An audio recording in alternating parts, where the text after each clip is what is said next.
Hello everyone, स्वागत है आपका आपके यूट्यूब चैनल एम रेलवे में। तो आज हम फार्मूला टैब पढ़ेंगे। ठीक है, बहुत ज़्यादा बच्चों को इसमें प्रॉब्लम हो रहा था, तो चलो एक्सेल का फार्मूला टैब ही पढ़ा देती हूँ मैं आज। तो देखो, क्लास स्टार्ट करने से पहले मैं बता दूँ आपको, फसाई का रोल फंक्शन इनिशिएटिव जो बुक है वो मैंने बना कर रेडी कर रखा है। देन कंप्यूटर लिटरेसी का भी बुक एंड फॉर जीके का भी बुक है।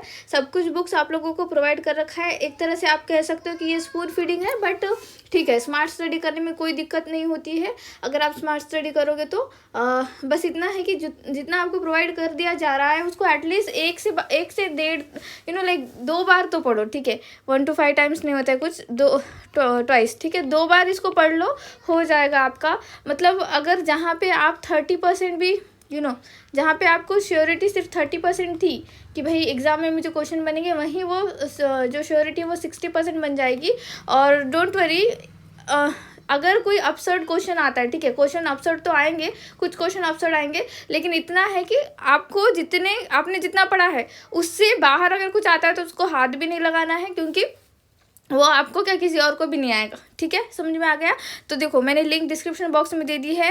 मात्र 299 रुपीज़ में फसाई की बुक है, जो TO CFSO ये सबके लिए काम है। TO CFSO, assistant manager IT, assistant manager Hindi translator, assistant, personal assistant, junior assistant grade 1 and IT assistant, ये हो गया। कंप्यूटर लिटरेसी का बुक है 149 में, और हमारा ये 2021 का एडिशन है, बट क्या नहीं स्टैटिक की पोर्शन है तो कुछ फ़र्क नहीं पड़ता है। 239 रुपीज़ में है ये। ठीक है, तो मतलब 2022 का एडिशन में बस क्या होगा कि 22 का एडिशन जो होगा, जो मैं बनाने जा रही हूँ अभी फ़िलहाल के लिए, उसमें वो कलरफुल फॉर्मेट दिखेगा, वो डिजिटलाइज दिखेगा। ये जो है ये मैंने हाथों से लिखा है। ठीक है, ऐसा हो रहा है, मतलब ये पेपर पेन लेकर लिखा है, और ये सारे ये जो है पेजेस ये मैंने iPad में लिखा है। तो अब जो 2022 का एडिशन आएगा वो भी iPad में होगा। ठीक है, तो इस तरह का होगा, बट डोंट वरी, सब कुछ सही होगा। ठीक है, चलो स्टार्ट करते हैं फार्मूला टैब। तो देखो, फार्मूला टैब में कौन से ग्रुप है, तो यहाँ पे आपको ग्रुप दिखाई दे रहे हैं, ये फंक्शन लाइब्रेरी, ठीक है, defined name and formula auditing. ठीक है, function library, defined name, formula auditing. तो उसमें हम सबसे पहले फंक्शन लाइब्रेरी पढ़ेंगे। ठीक है, आई एम सॉरी। ठीक है, फंक्शन लाइब्रेरी पढ़ेंगे, तो 1 by 1 स्टार्ट करते हैं। देखो, फंक्शन और फार्मूला में पहले डिफरेंस देखना ज़रूरी है यहाँ पे। ठीक है, फंक्शन और फॉर्मूला में डिफरेंस क्या होता है, फॉर्मूला या फंक्शन, फॉर्मूला और फंक्शन, इसमें डिफरेंस क्या है। तो देखो, फॉर्मूला जो होता है ना, ये यूज़र डिफाइंड होता है। अब यूज़र डिफाइंड माने आप इसको डिफाइंड कर सकते हो। ये क्या होता है, यूज़र डिफाइंड होता है। और आपका जो फंक्शन है वो प्री डिफाइंड होता है, ये पहले से ही डिफाइंड होता है, प्री डिफाइंड। अब ये ऐसा नहीं समझ में आएगा, एग्जाम्पल देती हूँ मैं। जैसे आप एक सेल एड्रेस दे रहे हो A1 + A2। ठीक है, तो यहाँ पे आप क्या बताना चाह रहे हो, यहाँ पे आप बताना चाह रहे हो कि सेल A1, यहाँ पे जैसे यहाँ पे है ये जो सेल ये और ये, इस सेल में जो वैल्यू है A1 और A2, ठीक है, इस सेल में जो वैल्यू है A1 और ये A2 में जो वैल्यू है, इन दोनों का सम हो जाए। क्या चाह रहे हो आप, इन दोनों का सम हो जाए। तो ये आप यहाँ पे फॉर्मूले के हिसाब से बता रहे हो, is equal to formula A1 + A2। तो यहाँ पे क्या होगा, सम हो जाएगा। वहीं अगर आप इसको फंक्शन में देना चाहो तो फंक्शन ऐसे नहीं होता, function is equal to sum A1 + A2 ऐसे लिखना पड़ेगा। सॉरी, प्लस नहीं, A1, A2 लिखना पड़ेगा। अब आप बोलोगे मैम सम, क्या मैं यहाँ पे एडिशन लिख सकता हूँ या लिख सकती हूँ और फिर A1 और A2 ऐसा कर सकता हूँ? तो जी नहीं, आप ऐसा नहीं कर सकते। क्यों नहीं कर सकते, क्योंकि यहाँ पे पहले से ही डिफाइन कर दिया गया है कि आपको अगर एडिशन करना है तो आपको सम लिखना पड़ेगा। एडिशन से आप वो एडिशन लिखकर जो है वो आप उसका यूज़ नहीं कर पाओगे। समझ में आ रहा है। तो फंक्शन क्या होता है, फंक्शन ऐसे मान लो कि भाई पहले से ही डिफाइन कर दिया गया है। जैसे सपोज़ हम क्या कहते हैं कि भाई क्या कहेंगे इसको, OBC, EWS, ठीक है, OBC, EWS, UR कैटेगरी। अब इसमें क्या है, ऐसा समझो कि ये 3 सीट है, ये 4 सीट है, ये 5 सीट है। अब ये पहले से प्री डिफाइंड है ना। अब आप क्या इसमें काट जाग कर सकते हो क्या, UR के 4 कर दो सर, EWS के कर दो 5 और OBC के कर दो 7, ऐसे कर दो ना सर सीट, ऐसा होता है क्या? नहीं होता है ना। तो ये क्या है, ये पहले से ही प्री डिफाइंड है। ये प्री डिफाइंड होने की वजह से हम इसमें काट छाट कर सकते क्या? नहीं कर सकते। तो फंक्शन का भी वही है, वही हाल है कि भाई आप प्री डिफाइंड चीज़ों को चेंज नहीं कर सकते, जो पहले से लिखा हुआ है उसको चेंज नहीं कर सकते हो। आप कहाँ पे डेफिनेशन वगैरह चेंज करोगे? आप चेंज करोगे फॉर्मूला टैब में। अब कैसे? देखो इज इक्वल टू A1, ठीक है, A1 इंटू A2। अब यहाँ पे क्या किया आपने? मल्टीप्लिकेशन किया।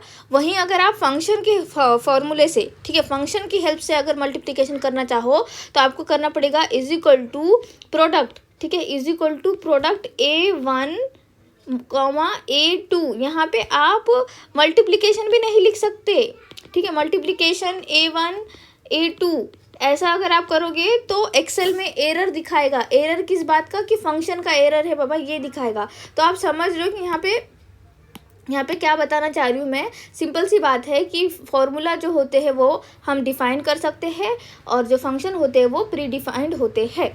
ओके, तो अब यहाँ पे कुछ पॉइंट नोट डाउन करने हैं आपको, ठीक है, पॉइंट नोट डाउन कर लो। जिन लोगों ने बुक परचेस करी है उनको वो लोग प्लीज़ नोट डाउन ना करें, बस सुने।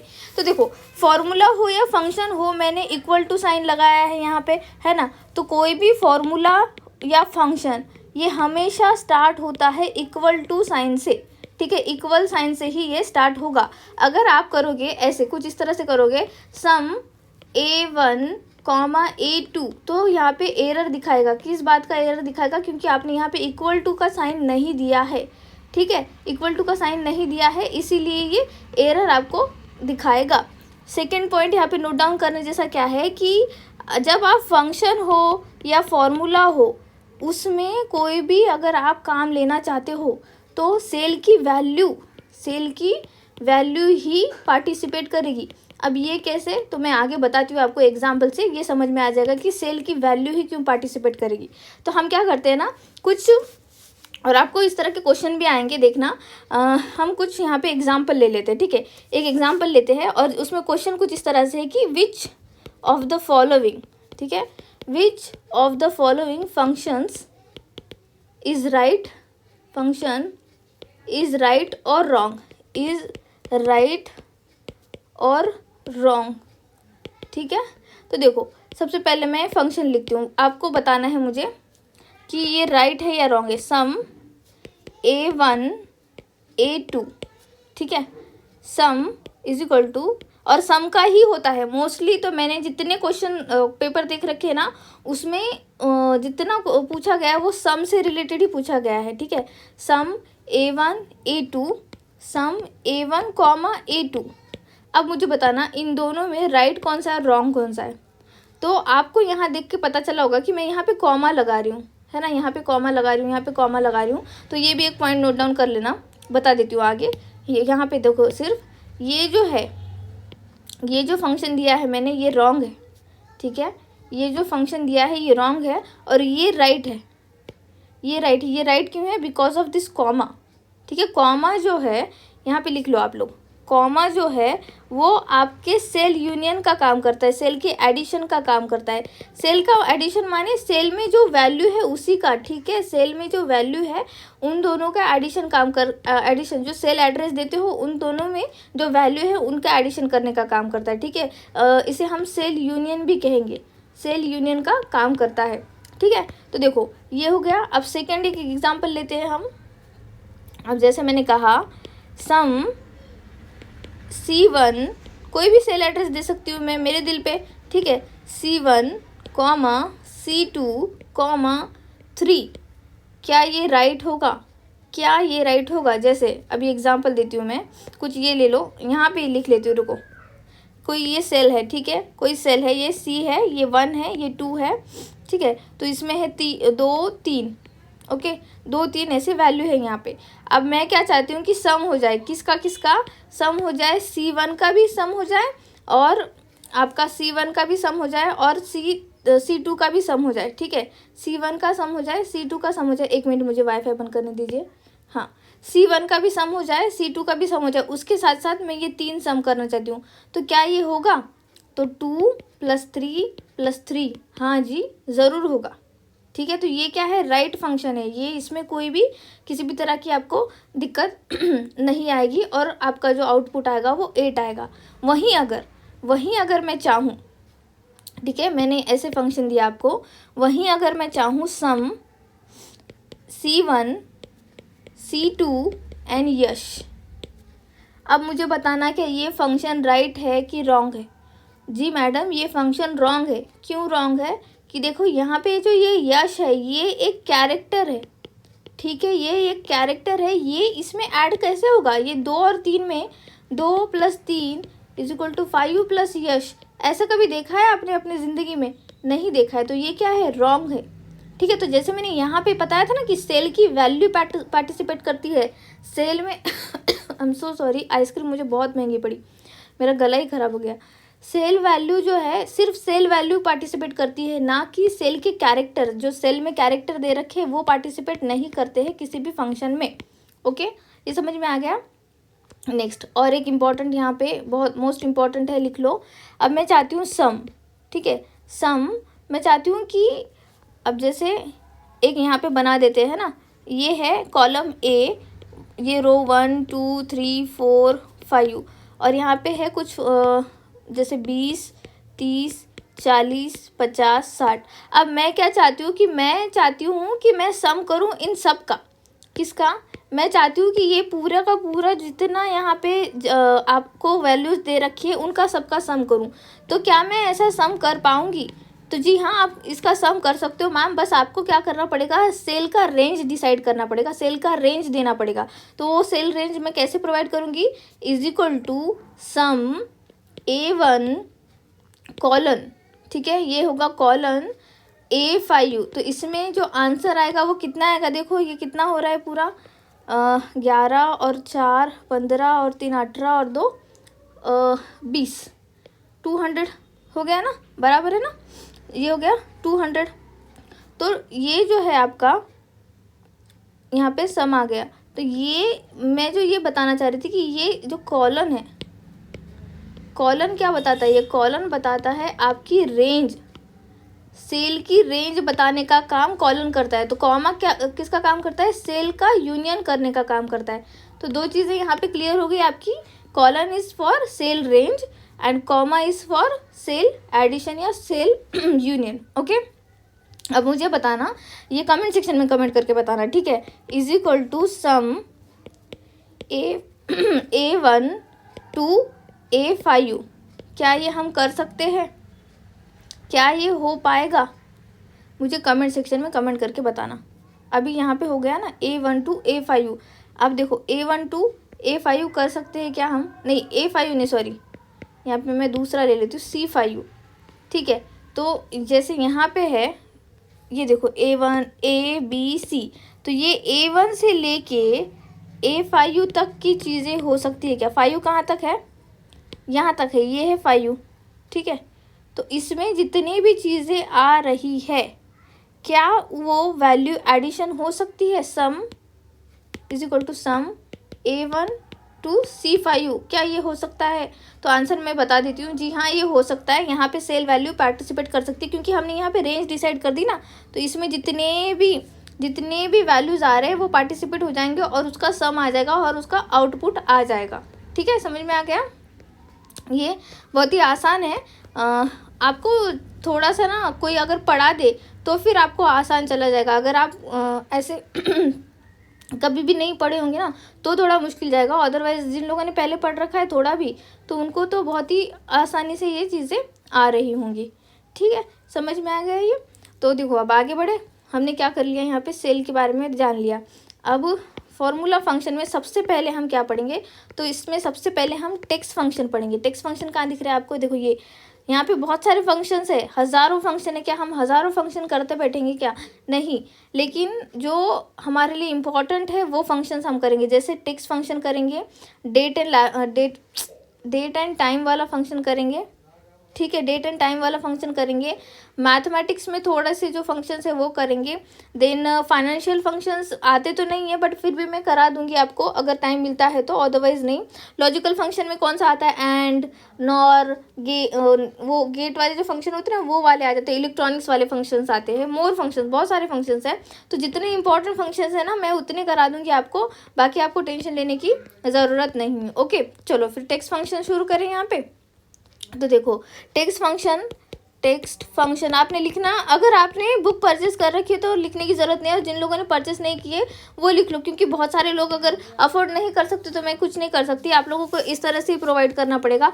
हाँ, क्या होता है ना कि मुझे थोड़ा सा अजीब लग रहा है कि आप लोग जो है लाइक अभी तो जियो का जो रिचार्ज है 790 रुपीज़ का है, ठीक है। तो अब अगर आप 3 मंथ के लिए 790 रुपीज़ का रिचार्ज कर सकते हो तो क्या आप एक 149 रुपये वाली बुक नहीं परचेस कर सकते हो?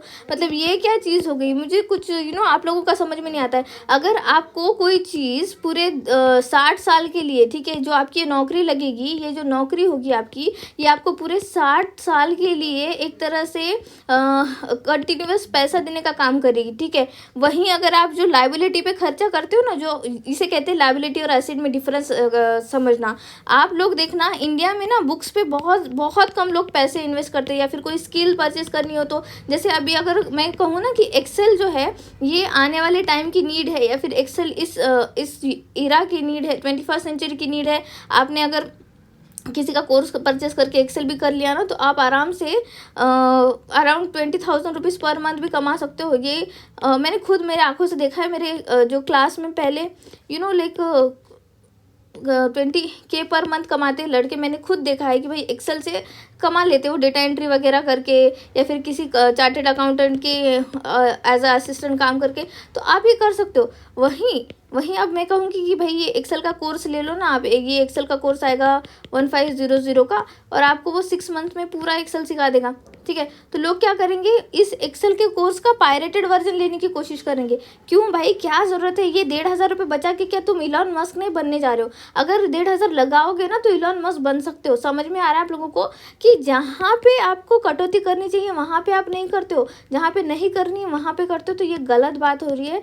जितना ज़्यादा बुक्स पढ़ सकते हो ना, मैं ये नहीं कह रही हूँ कि मेरी बुक पढ़ो भाई, नहीं, जितना ज़्यादा आप अच्छे अच्छे लोगों की बायोग्राफी पढ़ सकते हो, बड़े बड़े लोगों की बुक्स पढ़ सकते हो, या फिर अच्छे अच्छे रेफरेंस बुक्स पढ़ सकते हो, आपको मार्क्स अच्छे चाहिए, उतना ज़्यादा पढ़ो, उतना ज़्यादा खर्चा करो। अभी खर्चा करोगे तो आगे बहुत कमा पाओगे। अगर खर्चा करने का अभी फ़िलहाल अफोर्ड नहीं कर सकता, जो बहुत ही जेन्युइन है कि भाई अफोर्ड नहीं कर सकता, बहुत हम्बल बैकग्राउंड से, तो उन लोगों ने वेज निकालने चाहिए कि किस तरह से मैं जो है अपनी खुद के नोट्स बनाऊं, या फिर किस तरह से क्या करूं कि मैं इसमें सिलेक्शन मेरा हो जाए। ये जानना है आपको, क्योंकि देखो फ्री में भी बहुत सारी जगह, मैं खुद फ्री में पढ़ा रही हूँ ना, है कि नहीं। तो ऐसा तो नहीं है। आप लोग बताना जिन लोगों ने बुक परचेस कर रखा है, और जिन लोगों ने बुक परचेस कर रखा है, क्या कोई भी ऐसा पॉइंट है जो मैंने बुक के बाहर यहाँ पे पढ़ा रखा है? ऐसा कभी हुआ है कि बुक में मैंने जो कंटेंट दिया है कंप्यूटर लिटरेसी का वो मैंने यहाँ समझाया नहीं है? मैं समझा देती हूँ, ऐसा कुछ नहीं है कि भाई जिन लोगों ने बुक परचेस किया उनको ही समझाना है, नहीं।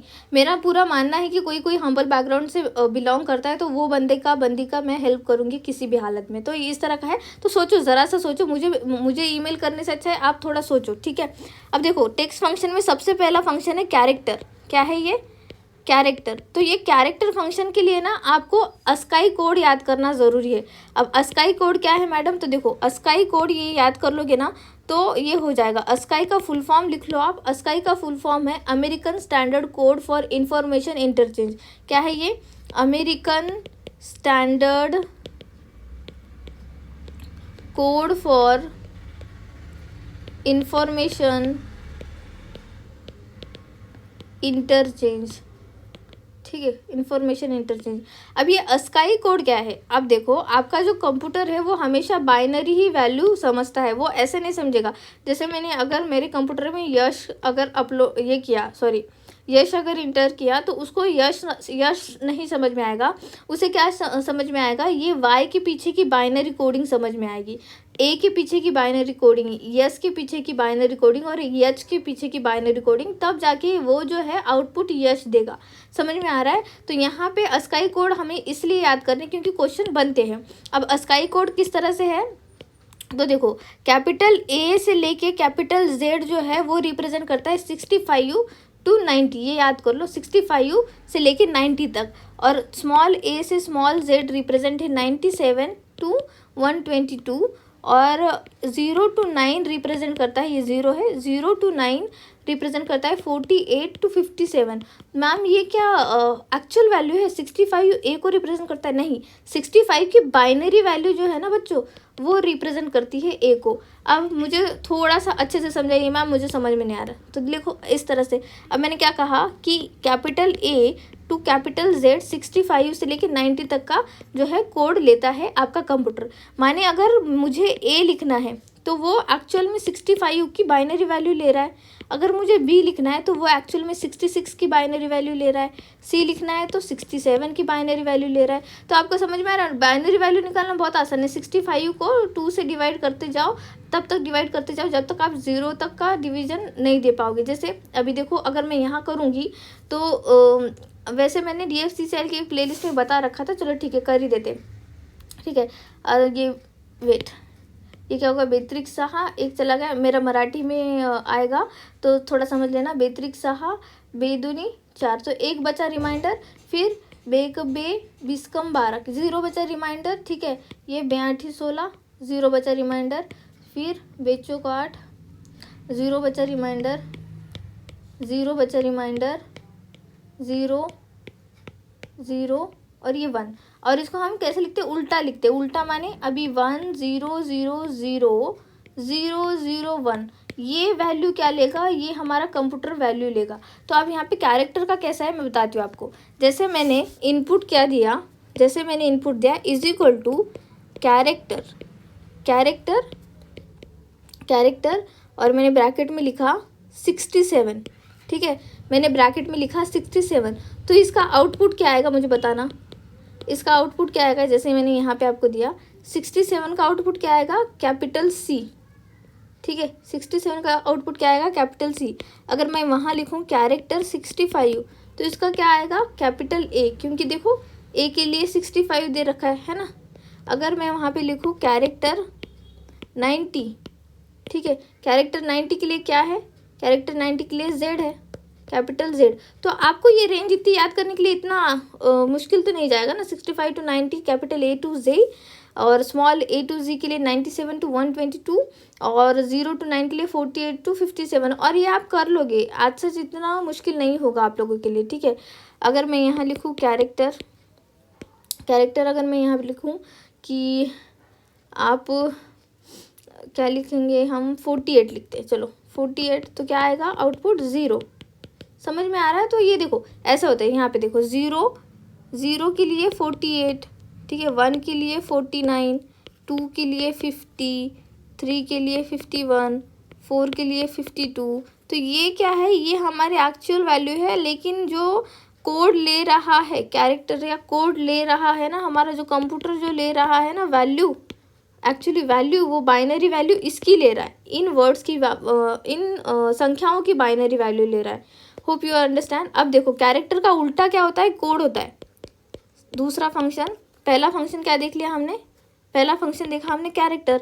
अब दूसरा फंक्शन हम देखते हैं कोड। अब इसका उल्टा हो जाता है। यहाँ पे क्या होता है कि कोड दिया जाता है is equal to code, code x.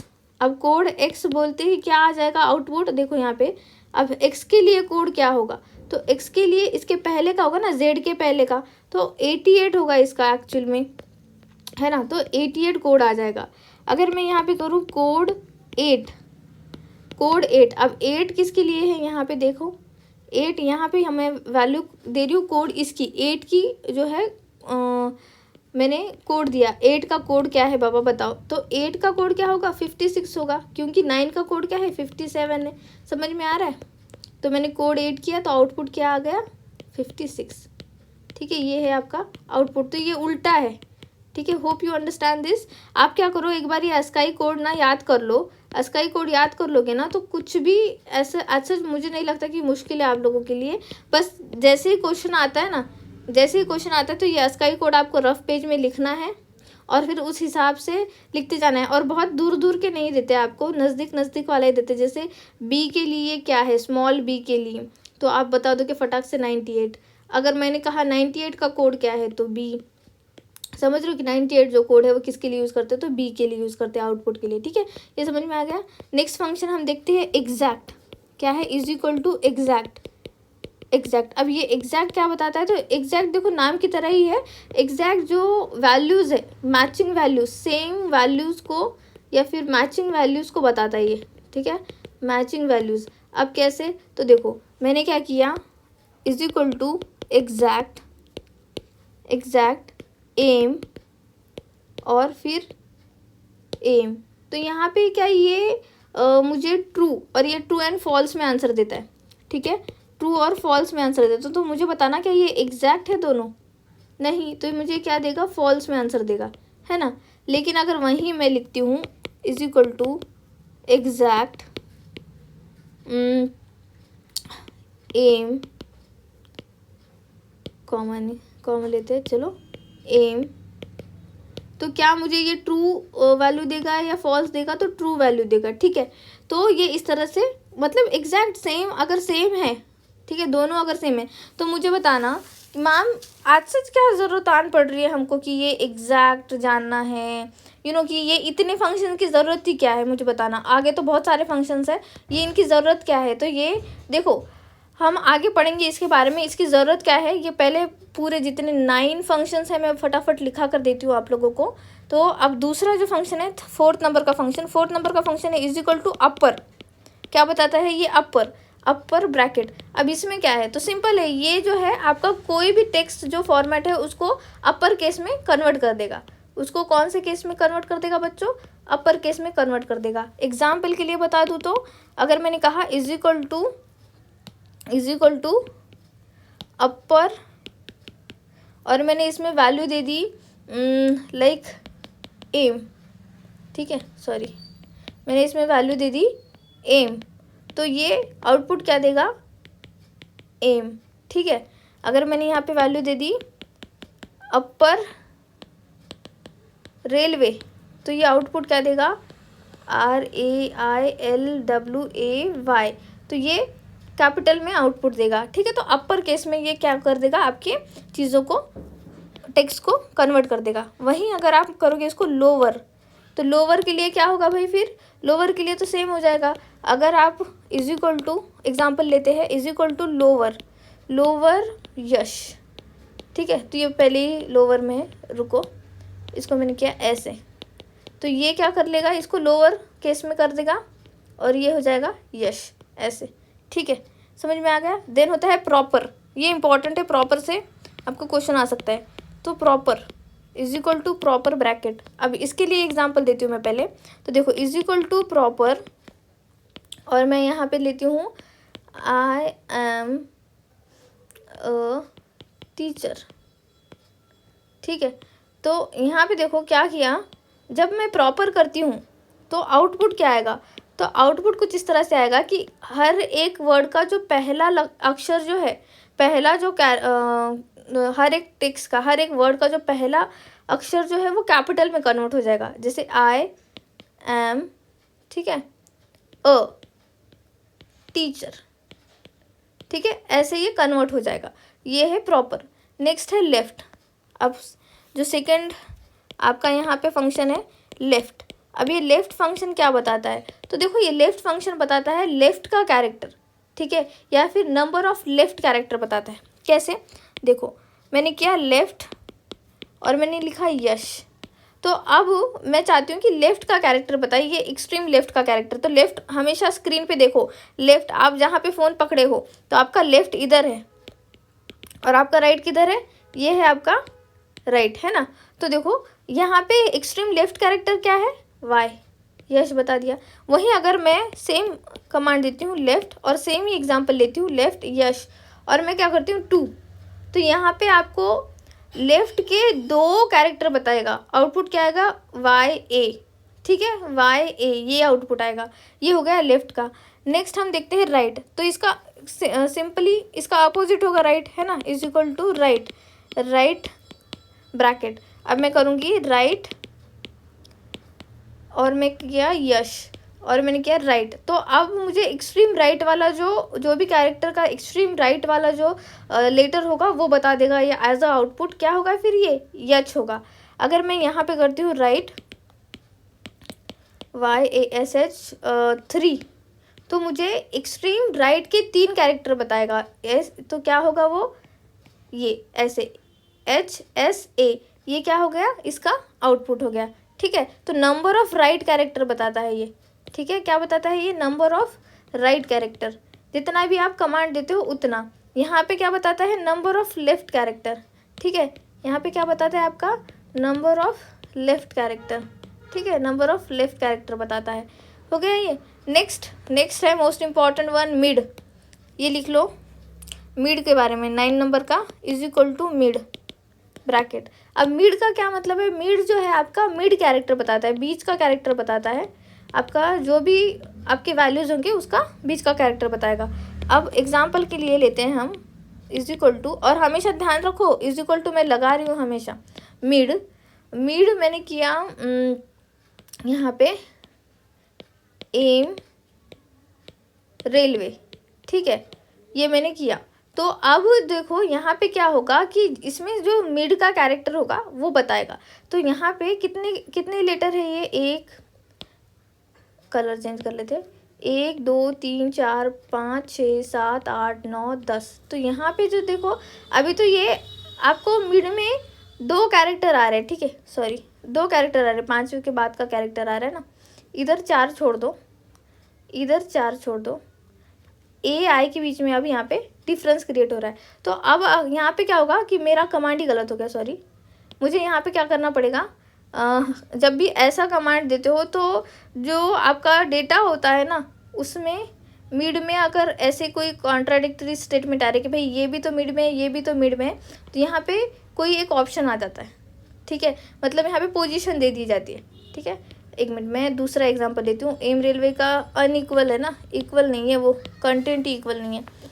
जो मैंने एग्ज़ाम बोल रही हूँ, बुक में लिख के दिया है वही कर लेते। ठीक है, कंप्यूटर 2,3। अब यहाँ पे भी देखो ये अनइक्वल है, अनइवन है। हाँ अनइवन, इवन है क्या मतलब, क्या मिड कैरेक्टर आ रहा है क्या, इधर कटा के क्या बीच में कैरेक्टर आ रहे हैं, मिड नहीं आ रहे। तो यहाँ पे क्या होता है ना कि इस तरह का क्या देते हैं, एग्जाम्पल दे देते हैं। यहाँ पे ये जो 2 बता रहे हैं, 2 क्या बता रहे हैं, ये 2 बता रहे हैं पोजीशन। किस चीज़ की पोजीशन बता रहा है कि भाई सेकेंड नंबर का जो कैरेक्टर है वहाँ से आपको लिखना शुरू करना है, कहाँ तक, वहाँ उसके सामने के 3 कैरेक्टर तक, माने OMP। आउटपुट क्या आएगा, OMP। तो यहाँ पे 2 है वो क्या बता रहा है, वो पोजीशन बता रहा है। और जो ये 3 क्या है, ये बता रहा है कि हमें कितने कैरेक्टर उठाने हैं, how many character we should have to collect, we should have to select. ठीक है, कलेक्ट नहीं, सेलेक्ट करना है। तो ये कौन, मतलब कंप्यूटर पूछ रहा है हमको। ठीक है, कि मुझे कितने कैरेक्टर यहाँ से सेलेक्ट करने हैं बाबा। अब जैसे अगर मैं कहूँ यहाँ पे देखो, अगर मैंने कहा कि हम क्या करते हैं, मिड यहाँ पे हम कर देते हैं, किसी भी एक चीज़ का एग्जांपल ले लेते हैं। जैसे मैंने कहा यूट्यूब। ठीक है, मैंने क्या किया, यूट्यूब किया और मैंने कॉमा दिया 2, और फिर मैंने कहा कि वहाँ से आपने लेने हैं 3। तो यहाँ पे आउटपुट क्या आएगा कि भाई मिड। ठीक है, मिड से अब यहाँ पे पोजीशन बता रहा है, यहाँ पे पोजीशन क्या बता रहा है कि भाई आपको दूसरे कैरेक्टर से, ठीक है, ये क्या लेटर 2, कैरेक्टर के लेटर 2 से उठाना है, लेकिन कहाँ तक, 3 तक उठाना है। ठीक है, 3 अक्षरों तक उठाना है। ठीक है, या फिर कोई अनइवन चीज़ दे, कोई इवन दे दे, इवन कैरेक्टर दे दे और उसमें मिड का उठाना है, तो फिर वो मिड का उठा लेगा। जैसे अभी एग्जाम्पल के लिए मैं आपको बताती हूँ, अभी इतना ज़्यादा ज़रूरी है क्यों इतना ज़्यादा ज़रूरी है, क्योंकि देखो एक्सेल में आपको हज़ारों एंट्रीज आती है, कितने हज़ारों एंट्रीज आती है। अगर 2-4 एंट्री होती भी है तो आप क्या करोगे, जैसे अभी मैं यहाँ पे एग्जांपल दे देती हूँ। जैसे ठीक है, कोई भी एंट्री है यहाँ पे। ठीक है, तो इस एंट्री में आप खुद भी कमांड देकर निकाल सकते हो, लेकिन यहीं पे अगर 1000 एंट्रीज हो तो क्या आप बिना एरर के कोई चीज़ निकाल सकते हो, नहीं निकाल सकते हो। वहीं कंप्यूटर बिना एरर का निकालेगा आपका आउटपुट। अब जैसे देखो हमारा जो हमारा क्या कहते हैं रजिस्ट्रेशन नंबर हो, या फिर हमारा कॉलेज में क्या होता था, क्या कहते हैं उसको, रजिस्ट्रेशन नंबर ही कहते थे। मेरा रजिस्ट्रेशन नंबर क्या था, 2014 BPR, I am so sorry for the background noise, मेरा ये रजिस्ट्रेशन नंबर था, ठीक है।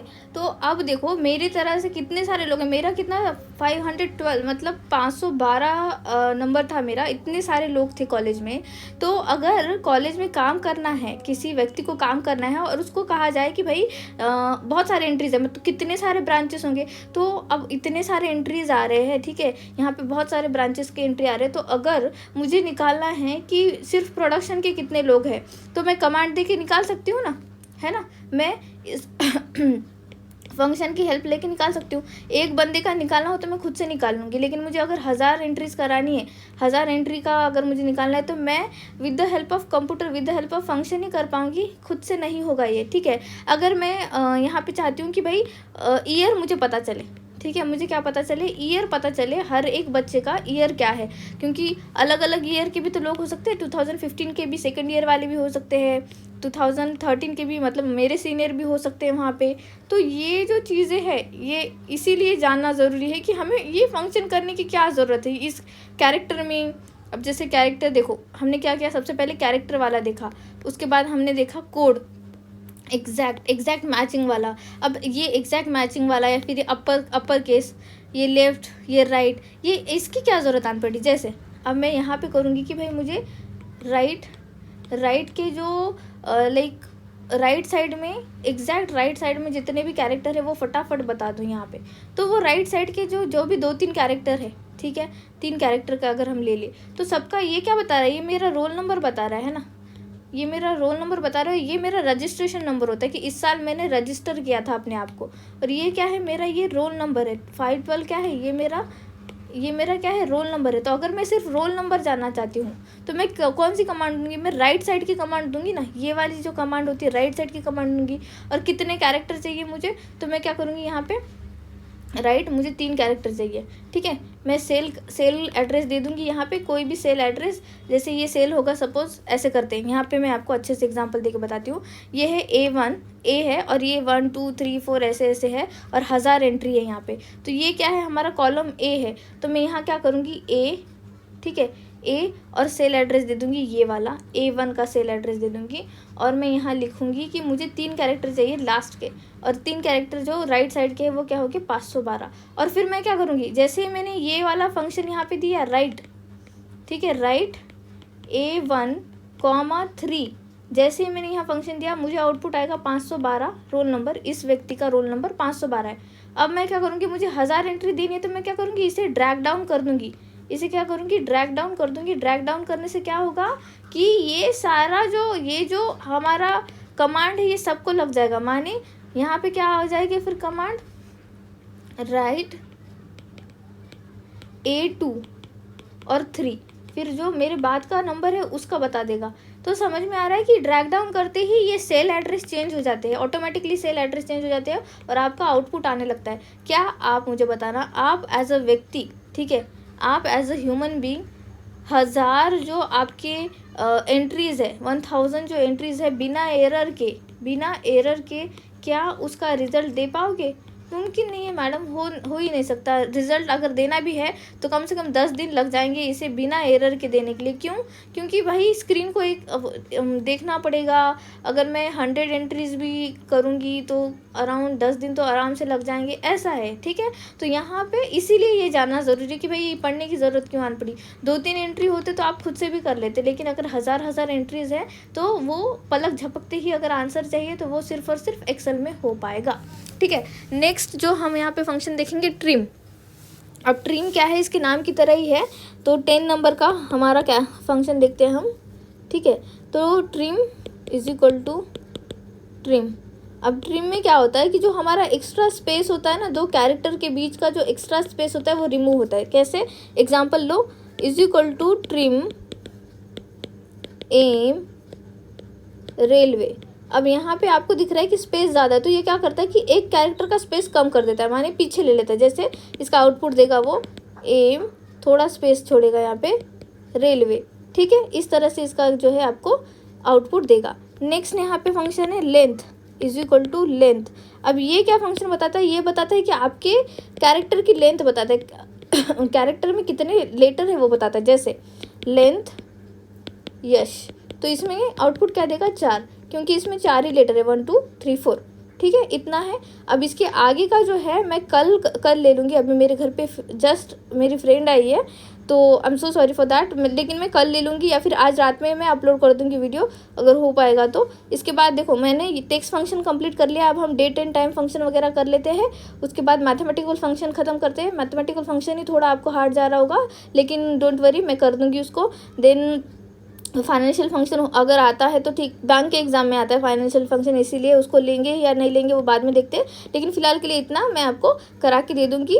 तो डोंट वरी अबाउट इट, हो जाएगा, आज रात में मैं अपलोड कर दूंगी अगर होता है तो, और पब्लिक भी कर दूंगी तुरंत के तुरंत। Okay, thank you so much for watching, please subscribe my channel, share this video, like this video, please keep revising, thank you.